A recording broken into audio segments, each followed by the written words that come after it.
Good afternoon, Mayor and Council. Today's work session is just an update on our assessments, and we will kick it off with Wayne Miles, who will talk about Stormwater Capital Improvements Program.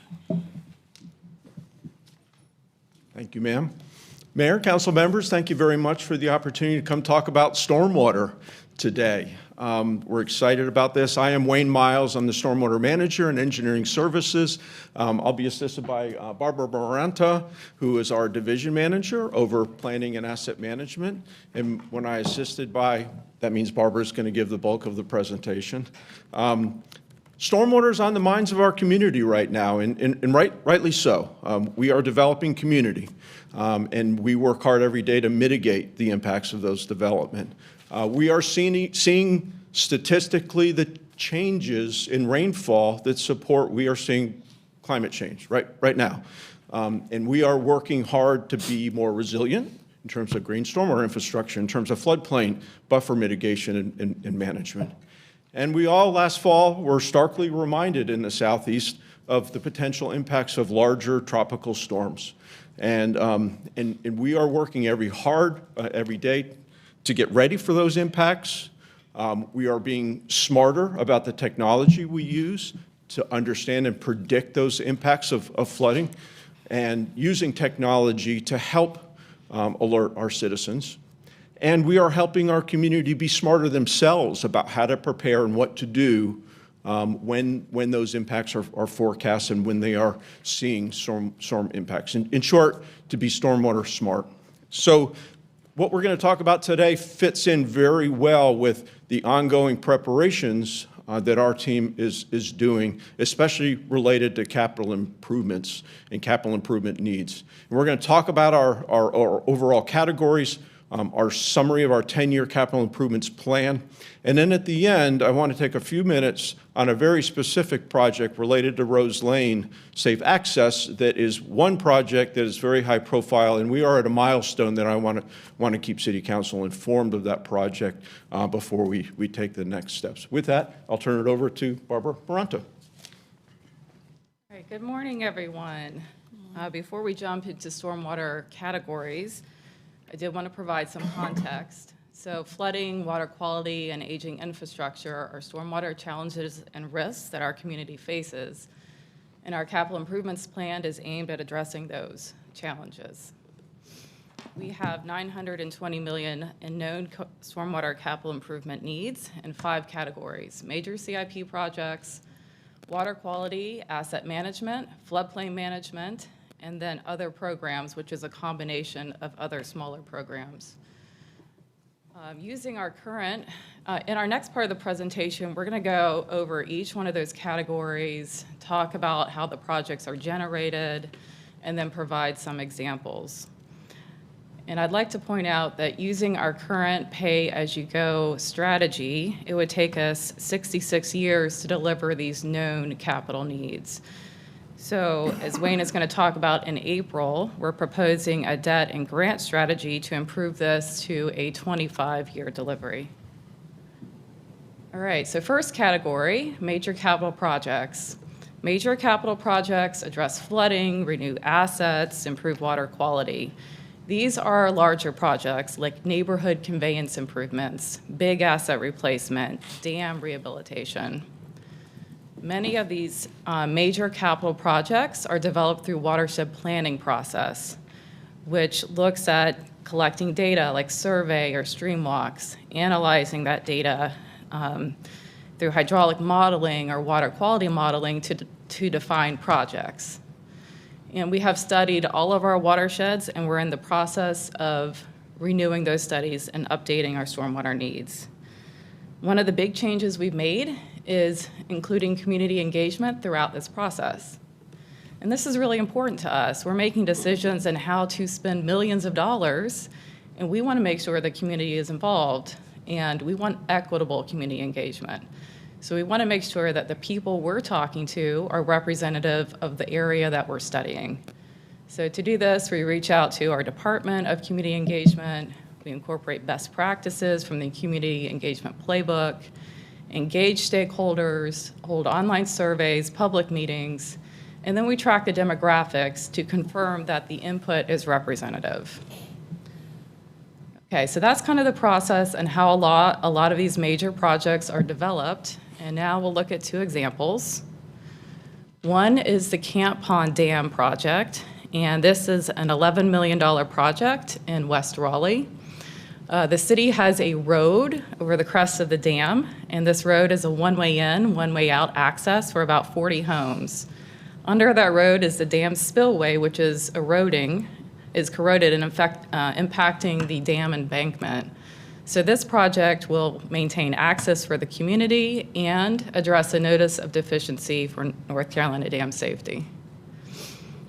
And then we'll look at one more example, and this is the one that Wayne is going to talk more about at the end of the presentation. But again, this is a one-way in, one-way out access point, Rose Lane for this community, and it floods a couple times a year, preventing people from entering or leaving that community. So this project is intended to provide safe access. All right, so switching to the second category in our CIP, which is water quality. And there's two parts. There's stream and wetland restoration and GSI. So we'll talk about stream and wetland restoration first. So stream and wetland restoration improves water quality and natural habitat. So wetlands are like nature's filters. They remove the pollutants and sediment from the water. Stream restoration also provides water quality benefits, and it connects the stream to the floodplain. So that allows the water to spread out during rain events and slow down, and protects downstream areas from flooding. This is an example of a project that we did in partnership with the Parks Department. So Wooten Meadow Park, where we had a wetland and stream restoration. And all the pictures on the right show that people are enjoying the space. They're taking pictures of all these critters they find at the park and posting them online. So how do we find these projects? Stormwater has partnered with USGS to look at the condition of the streams citywide using LiDAR data. So this is helping us to identify erosion hotspots. This project is wrapping up this spring. They've shown that over 40% of Raleigh streams have moderate to severe erosion. So again, additional opportunities for stream restoration. To date, most of our projects have been in city property. So here's an example of an upcoming project. Again, a partnership with Parks. This is a $1.9 million project in Southeast Raleigh. It's utilizing $1 million in grant funding and will restore streams and wetlands in the park. The next project is Upper Durant Wetland Conversion. This is a $9.4 million project up in North Raleigh, converting Upper Durant Lake, which has a failing dam infrastructure, into a stormwater habitat wetland. Okay, so this is the second part of the water quality, which is green stormwater infrastructure, or GSI.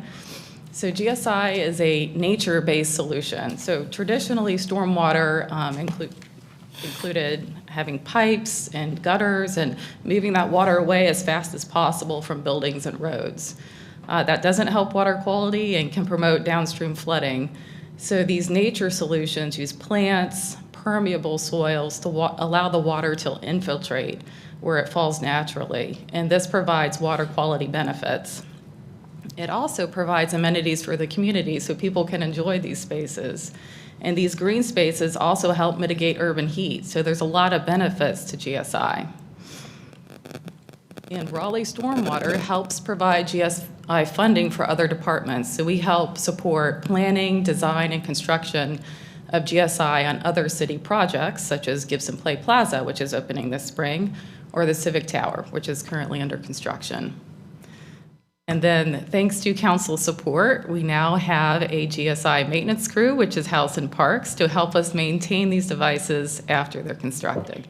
Which brings us to our third category in the CIP, which is asset management.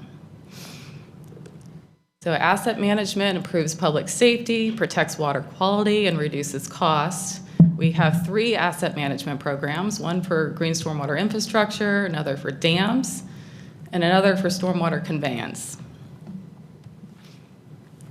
And this is the inventory that we maintain. And it's important to go out and inspect these assets regularly so you can find defects, especially for the underground assets like pipes, because if you're not proactively looking for problems, you may not realize you have them until they manifest at the surface in the form of a sinkhole or a depression in the roadway.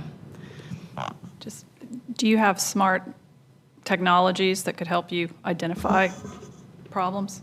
Yeah, so Stormwater does fund about 70 positions in transportation, and we have a crew that goes out and does inspections of the pipe using a pole camera or a robotic camera that runs through the pipe, and they scan for defects, and those are coded using a national recognized coding system, and that coding system is loaded, is what we use to prioritize repairs.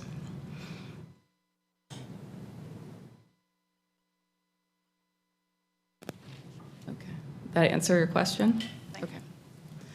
All right, so this team, the asset management teams go out, they look for problems, and the idea is to find them and fix them while they're small before they become expensive emergencies.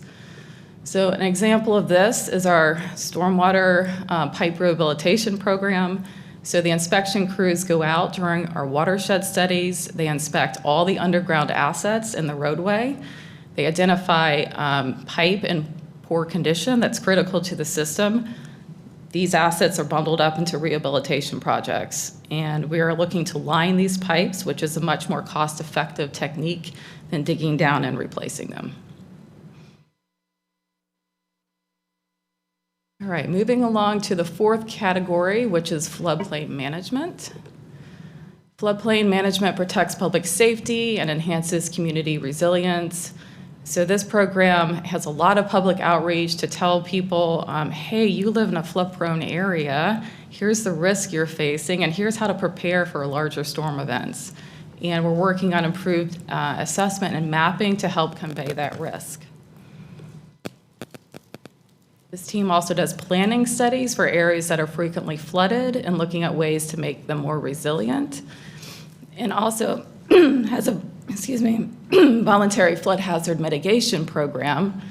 So folks who have repetitive losses due to flooding can participate in this program. Could you just say more about the voluntary participation? What does that look like? Sure. So it's really looking at houses that were built before floodplain regulations that experience frequent flooding, structural flooding. And so this program offers to buy the house using grant funding, helping leverage with grant funding. And there's also a component that helps with a relocation cost. And is that fair market value purchase, or? Yes. Well,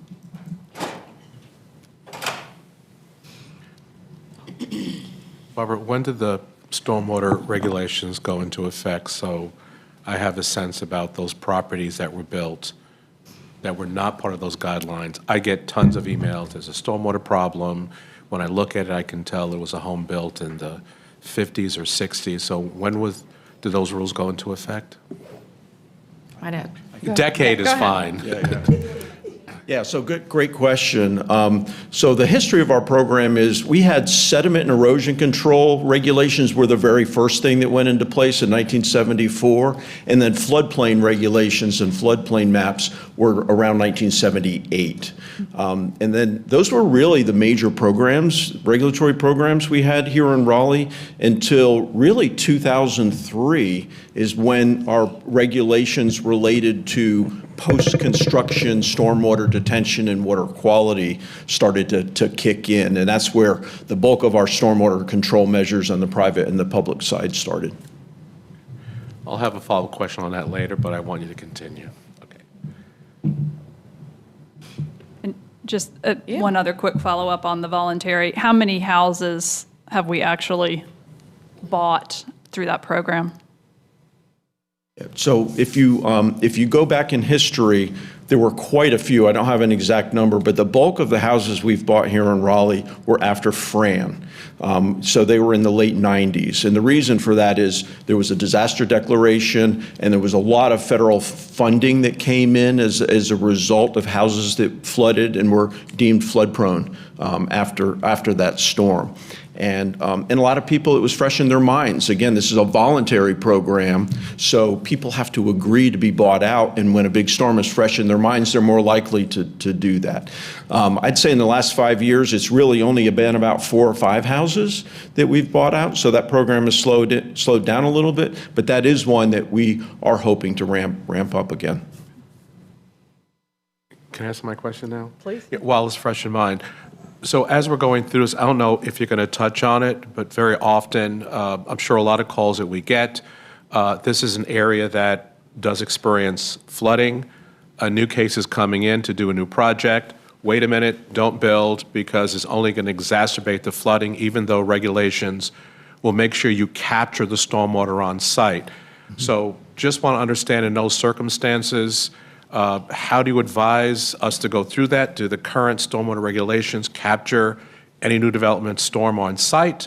Or because there is a problem, there is an extra due diligence that must occur to give the adjoining property owners some comfort that that development will not increase stormwater impacts on their property?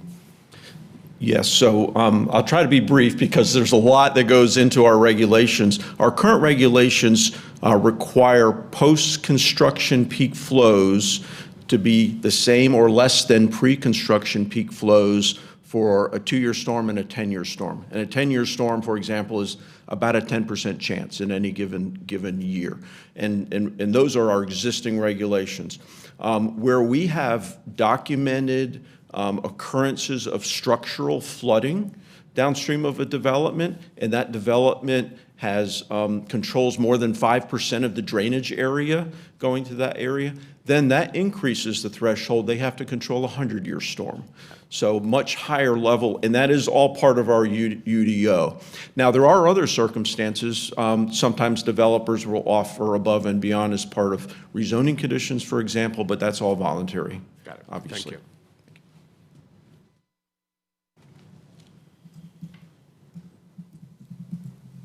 Okay, this takes us to our last category in the CIP, which is a couple different programs. Drainage assistance and stream stabilization, and the Raleigh Rainwater Rewards Program. So our drainage assistance and stream program is designed to help homeowners who are having impacts to their property due to flooding, erosion, or aging infrastructure. So this is a voluntary program that they sign up for. This example shows erosion threatening a house. So we did stream restoration to protect the house. So that's an example of the kind of project that we have. Next is Raleigh Rainwater Rewards. This is a really popular program. We provide funding for property owners to build water quality improvements, such as rain gardens or bioretentions or cisterns on their property. So in the last 6 years, we've supported installation over 190 separate devices. And with support from the Office of Sustainability, we now offer 100% financing for disadvantaged communities. Okay, last slide before I turn it back over to Wayne to talk about Rose Lane. This is a summary of our 10-year capital improvements. You can see fiscal year 26 is a big year for us. We're looking through debt financing and grants to design and construct a lot of those priority major capital projects. And the 10-year total, the $410 million, will get us a long ways through our known stormwater capital improvement needs. Can I ask a question? When we're ranking capital improvements, we had a great presentation yesterday with a lot of different criteria.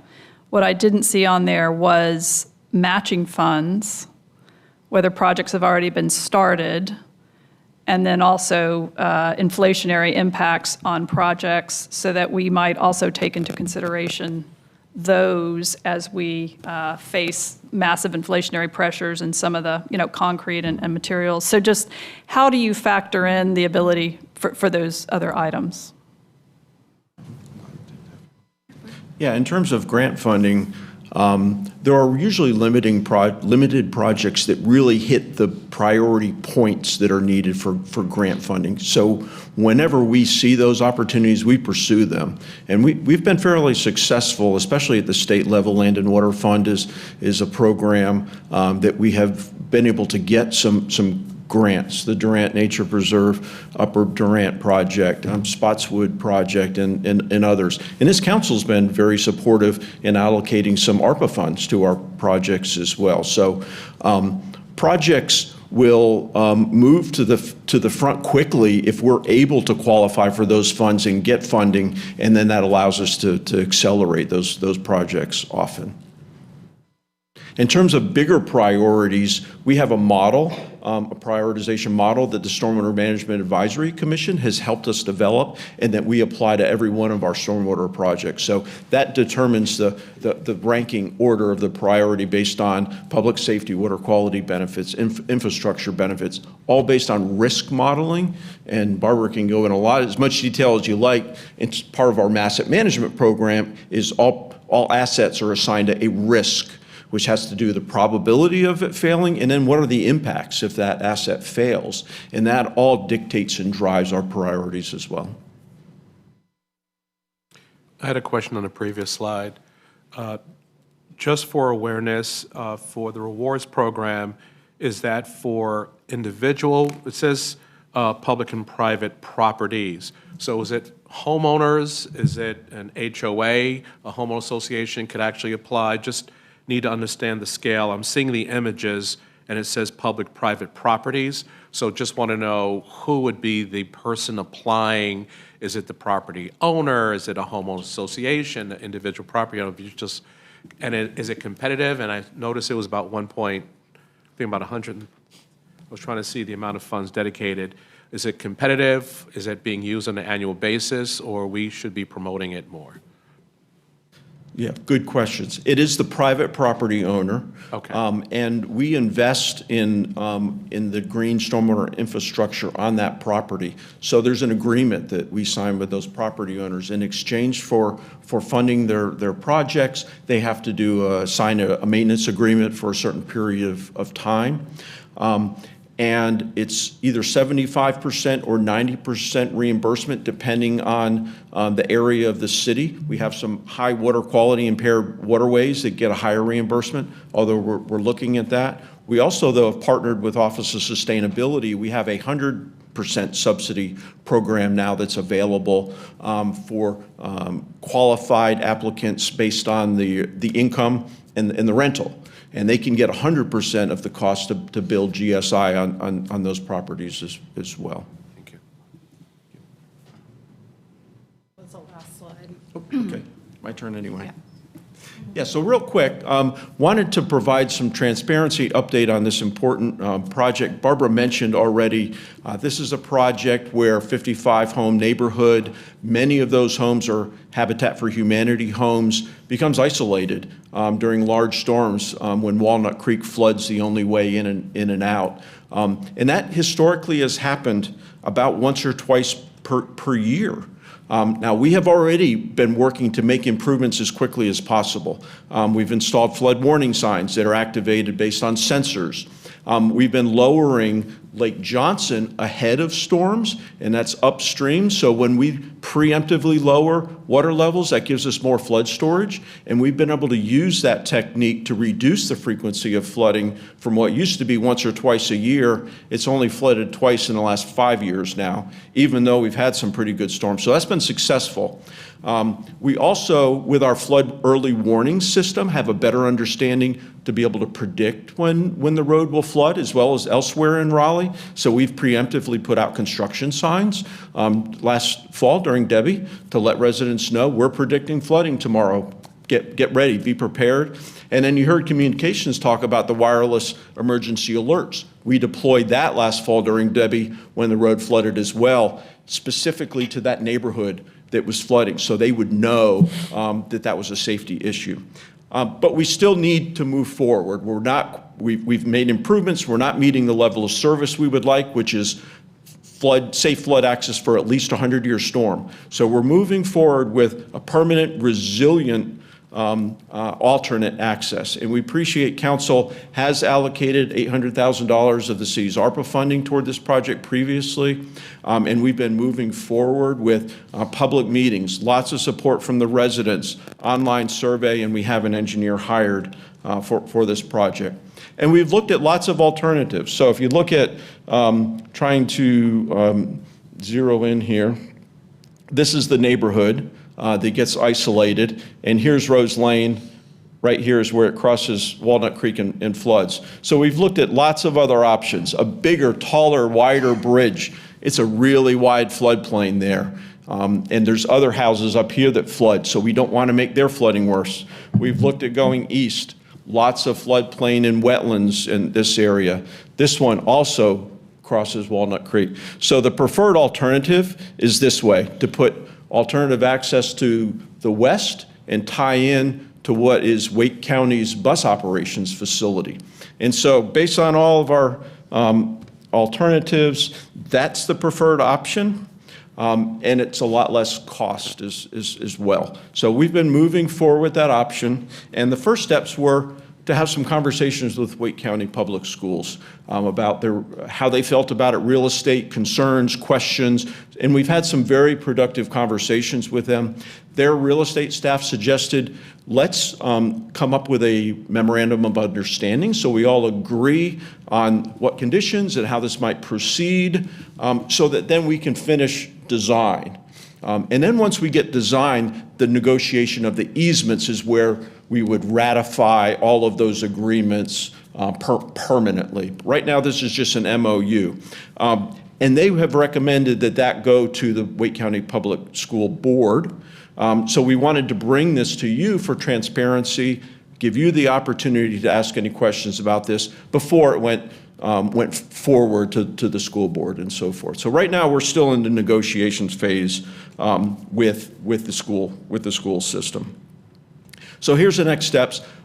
We've had good public engagement, but we will continue that. We planning another community meeting, continue to work with the staff to get consensus on the MOU. We've had our city attorney's office engaged, our real estate office engaged, getting lots of good support.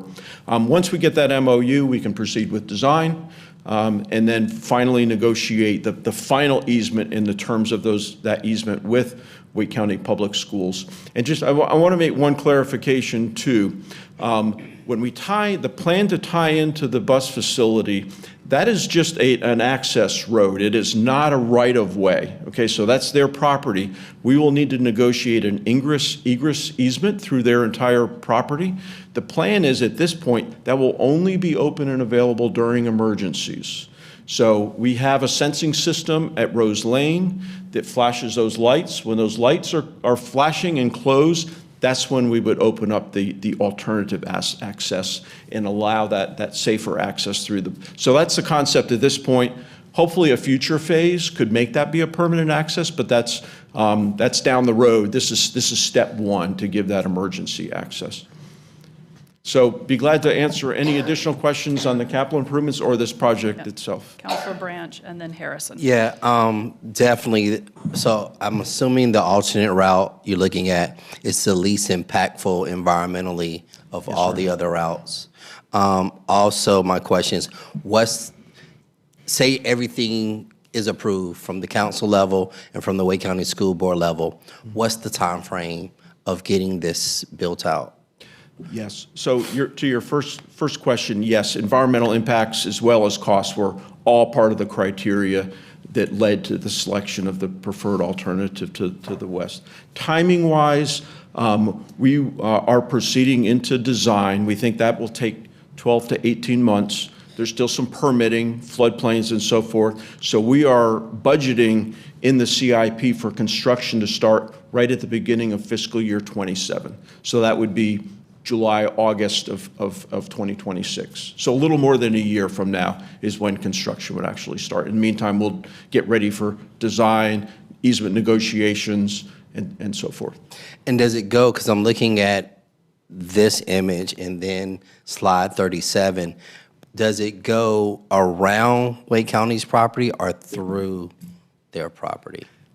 So phase one, and if you zero in, you see alternative 2 and 2A. 2 is the shorter segment that would just connect, only be used during emergencies, and then the remainder of the access would be at an ingress egress through their existing just operations access road. Okay. But we do anticipate down the road, and this will be part of the terms to negotiate, ideally there would be a future phase 2 that would make that be a permanent right-of-way that could be open all the time. But that's yet to be determined, and that would be additional cost to build that road. Okay. Councilor Harrison. Yeah, I'm just switching topics real quick. Is that okay? I wanted to go back, Wayne, to the USGS study, and I'm sorry if I missed it.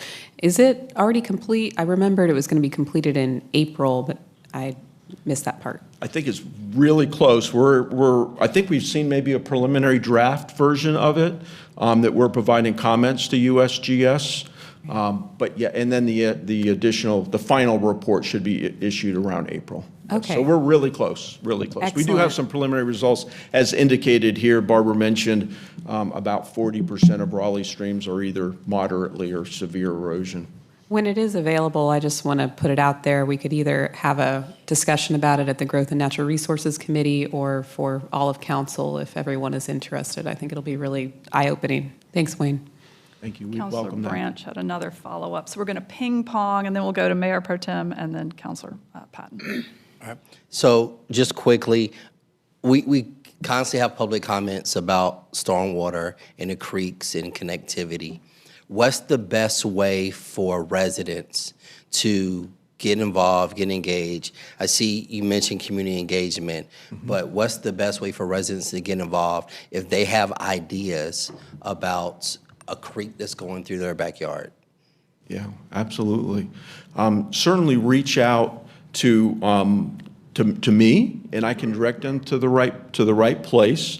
We did have community conversations last December related to stormwater specifically, so residents could go on the website, and there is a survey that is still open as part of that community conversation that they can provide input, any ideas, any specific concerns that they have.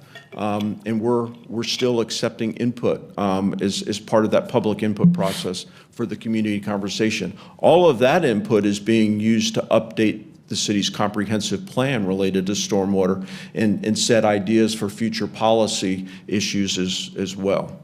So the website is probably the best source of information and the best way to provide input, and there's several input opportunities there. All right, thank you.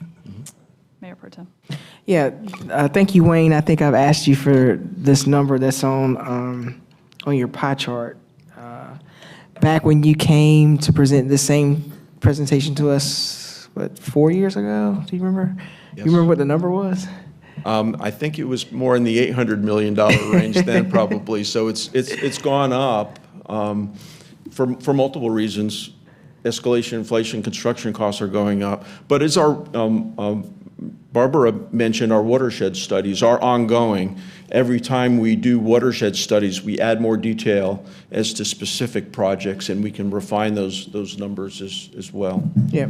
So I just wanted to highlight that it's $920 million now, and so what the difference is, because I think folks reach out to us all the time about taking care of all the stormwater issues throughout the city of Raleigh, but I want to make sure people understand what the price tag is to be able to go and do one fell swoop of doing everything that they are requesting that we do. So that's all I wanted to say. Yeah, no, that's an excellent point. And we're very excited about fiscal year +26 being our first year with debt service. That is really going to give us a lot more capacity to finance more of these projects. For example, our CIP this fiscal year, I think, is $13.8 million.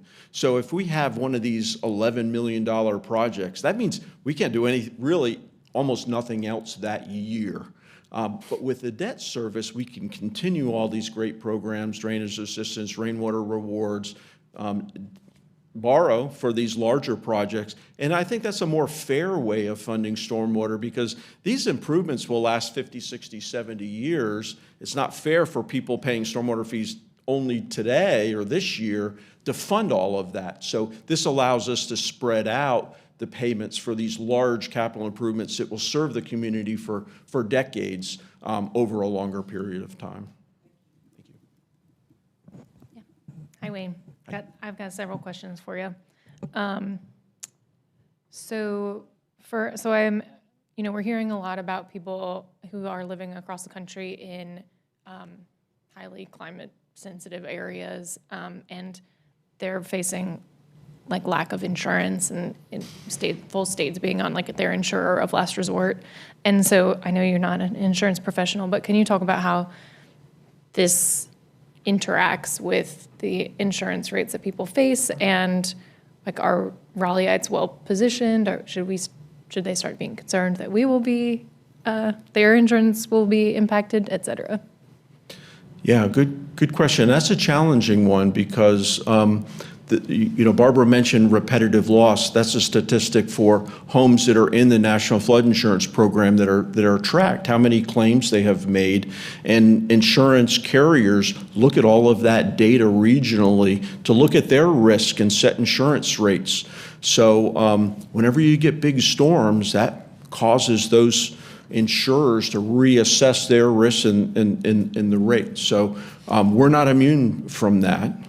Now I do have, and I can forecast a bit of good news. I can't give all the details now, but we are going through a process of the community rating system right now with FEMA that looks at our programs, and we get rated. And the better the rating, that gives our community members who have flood insurance discounts on their flood insurance. So don't want to get ahead of FEMA, but I think we'll have some good news to announce here in the not too distant future that will benefit our community in terms of flood insurance rates.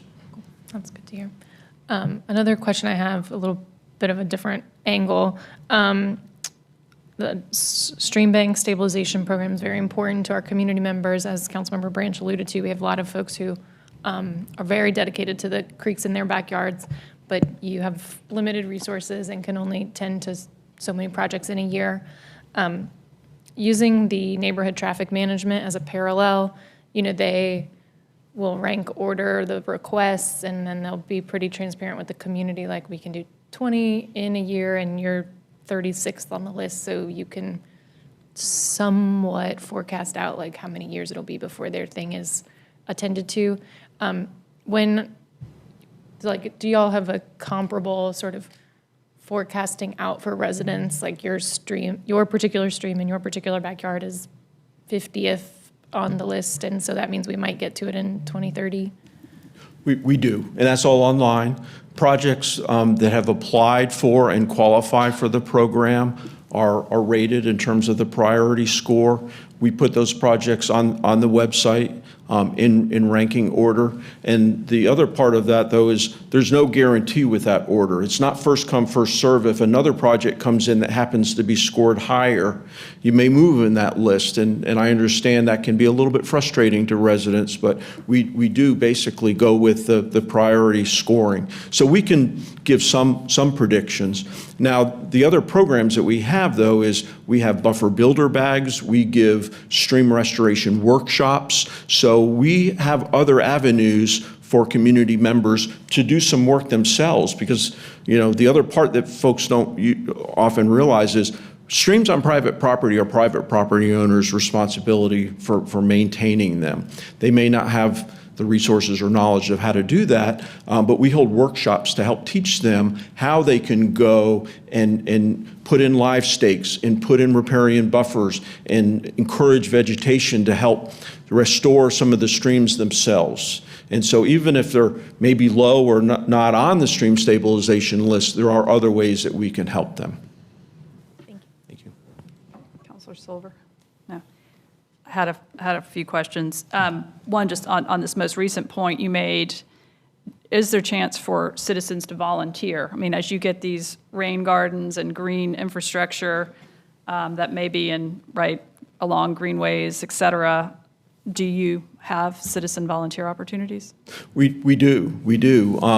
There are lots of citizen opportunities. Probably the most visible one is one called Adopt a Stream, that you may see some of the signs around the community. Now, those are more litter related, and community organizations will organize litter cleanups. But we do also ask those organizations to report water quality issues they may find while they're out picking up litter, or erosion and stream stabilization as well. The other one, though, is the workshops. We have partnered with NC State Agriculture Extension to hold these workshops, and we've been holding quite a few a year, and those are free. Community members can come and learn the techniques. Sometimes community members will volunteer their property for a workshop, and we will pay for all the materials, the plantings, the live staking, the trees, and all the other erosion and sediment matting that's needed to restore the stream as part of the workshop as well. And then we bring folks in. We've even been training a lot of our parks and recreation staff in these stream restoration techniques so they can help apply those on city parks and other city property where there's stream erosion issues as well. Okay. Well, yeah, incredible evolution of this whole program. So second question, when you look at, and I'm not picking on Rose Lane, but just since we have those facts, that was almost $200,000 a house. Is there a point at which, you know, you look at the cost per unit of what you're saving, and what are those thresholds? Yeah, no, fair question. And that's the top, we did that calculation just as you did. And we do consider that. There are other societal considerations too, right? Those are all affordable houses. So what would be the cost of finding other comparable affordable housing were we just to go buy all those houses, right? So that's a consideration. So it's challenging. And similar considerations with the floodplain buyout program. It's voluntary. A lot of people, they want to be in their community, so they are hesitant to leave. And we try to find comparable housing in the same area, so that becomes increasingly challenging as well. So whenever possible, we like to try to keep people in their homes as long as they're safe. And the thing about the Rose Lane project is the houses don't flood. The houses are safe. It's really just the access that is not safe. So it's a little bit different situation than a house actually being in a floodplain or in a very flood-prone area. I guess that's just going to the city manager as we think about what we're investing in affordable housing. This $10 million almost should be attributed to that effort, because it's essentially preserving 55 naturally occurring affordable housing units if we were using creative financing. Just the final thing is, I recently got to sit down with ex-Secretary Elizabeth Beiser from DEQ, and she was mentioning to me that there is, and this may be more suited for our water sewer division, but that there is a bill in the legislature around PFAS and seeking money, and Orange County Water, OWASA, is leading that effort. She asked, did Raleigh want to be included in that? So I'm just putting that out there. And then related to PFAS, since you're dealing with some of those, she was mentioning another thing is that when firefighters put foam out, like there's usually a notification, because then you might know, right, that you need to remediate that before stormwater hits it. Just any general commentary about PFAS and the stormwater program. Yeah, it's an emerging field, as it is with water and wastewater as well. It's something we're keeping a close eye on. It's ubiquitous throughout the natural environment. It's not only in water, it's in air. You have air deposition that creates PFAS throughout our communities. So stormwater runoff may contain it. Long term, it's a challenging environmental policy issue that I think until you really get good source controls on the PFAS, it's going to be really challenging for us to make an impact long term. And those types of source controls, really, it's a national policy issue at this point. But it is something that we're keeping an eye on. And if we see hot spots or something, we can do further follow-up investigations under our illicit discharge and other stormwater regulations to try to address any specific areas. But the ubiquitous community-wide aspect of it is really challenging. Okay, thank you. Councilor Jones. Thank you so much. First off, I want to thank you for last week. I'm able to join you guys at the Stormwater Management Advisory Board, and I got to take a tour, and I think that was on here, the Upper Durant. Is that where we toured? Yes, it was. Yes, it was. So it was really crazy looking at that and learning how that is being created because of the development that has been placed on there with all of the runoff has created this stream, which now we have to mitigate. So I think it's important for us to take that into consideration as we make these decisions on development and having that conversation. That was number one. I do want to delve a little bit into the survey because you did a great survey and you put it in the backup materials. And I wanted to highlight less of questions, but more of highlights here, that 88% of survey responders said that they can commit to throwing away grease instead of pouring it down the drain. That's huge. And I want people who didn't take the survey to hear that. That is a way that you can substantially help our efforts, as well as the same number of people said that they can help by keeping grass clippings and leaves out of the storm drains. I think there were a lot of great suggestions in that survey of how we as individual residents can take part in this without necessarily going to do a volunteer thing or whatnot, but it will have a bigger impact. So thank you for highlighting that. And then the last thing that I just want to highlight is that 91% of responders want us to build green stormwater infrastructure and repair and replace aging infrastructure, which I think is definitely what we're talking about here and how you're going to go to a debt model to do that. Is there any other tool that you can think of that we can help with that you, could make your job a little bit easier? You mean tool that city council could provide?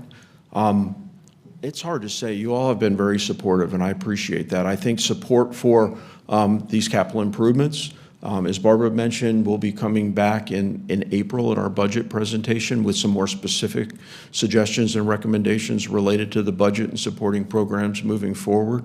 But really, I think support for all the programs that we are doing already, which you have been very supportive, the Drainage Assistance Program, Rainwater Rewards programs, we are looking to grow those programs as well. Funding-wise and in capacity-wise for us to manage those. So ongoing support of those, I think, will go a long way to getting us where we would like to be and be more resilient and keep our community safer. Awesome. Thank you so much for your work. Thank you for your support.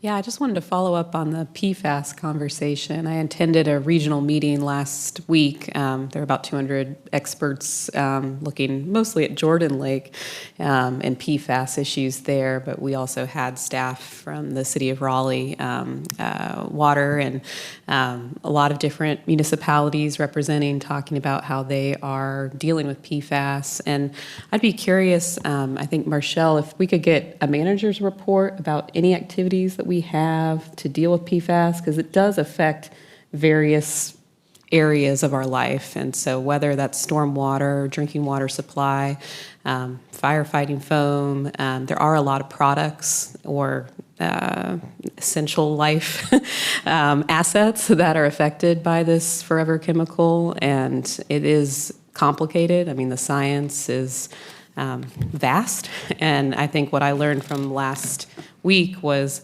okay, there's a lot of different ways that it can get, we can have exposure. Some are worse than others, and, there's a lot of costs that are incurred in treating. So I'm just curious what our treatments are now. I know of some, but, even what our businesses do, for example, fast food containers have a high exposure. So there's a lot of products in our everyday life that perhaps we can reduce, and there could be an educational opportunity for our residents to be aware of that.